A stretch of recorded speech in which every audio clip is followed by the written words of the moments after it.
Welcome to episode 18. And so you want to be a star in the music business. This is part two of, I guess we'll call it copyright basics. So, just in continuation, we want to really kind of clarify some things on copyright, just in terms of ownership of the song and who controls what happens to it. And why you even fill out the form if the law says your copyright's in place just by doing it. So, Kevin, Right. here's So the question. why go through all this work? Right. You have been sitting in the studio. You did not write the music or the melody. You did not add anything to the tracks, and you haven't written a single word. Can you fill out a copyright form on that song and send it in? Surprisingly, the answer is yes. The only reason I know that, it happened to a friend of mine, situation where both parties wrote the song, but one person, not both, registered as a copyright owner on that song. And very quickly, this is how it works. This is really important for you to understand. This does not affect the royalties you might get as a songwriter. That will be handled by ASCAP, BMI, etc., etc., and we will discuss that at a later date. Mm-hmm. This is about who gets to make the decisions about how the song is used.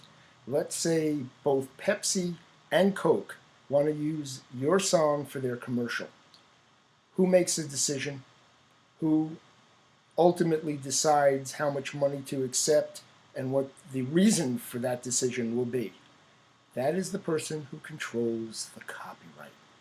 They are the person in charge. There can be more than one person on the copyright form, and hopefully it will include the songwriters.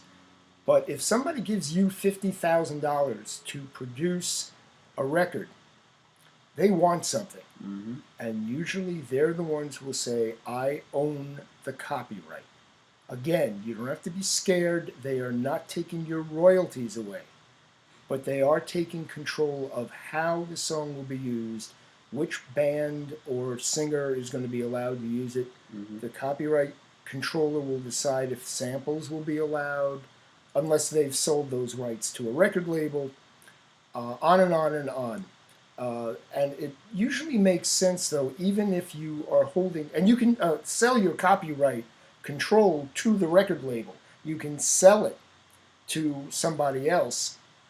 So the idea is to get your paperwork in fast and then be willing to sell it if it's beneficial to you.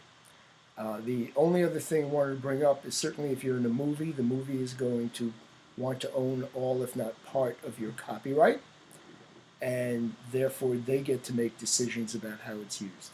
You do not lose money. We'll have more on this next episode. We're going to continue. Just don't want to overload you with problems to think about. Yeah, copyright is dead serious. And we gave out the web address, but just do it again. Right. Copyright.gov will be pretty much give you all the information. That'll be your main source. Copyright, COPYRIGHT.gov, copyright.gov. And you can call for forms and publications to the U.S. Copyright Office, 202-707-9100. It costs, depending on how you fill out your form, either around $35 per song or per project. If you're going to, you can copyright an entire CD of 10 songs on one form. Or it could cost you as much as $65 if you're using the U.S. Post Office. There are different rules on different forms. All right, on that note, have a great day, and we will talk to you again tomorrow. All right.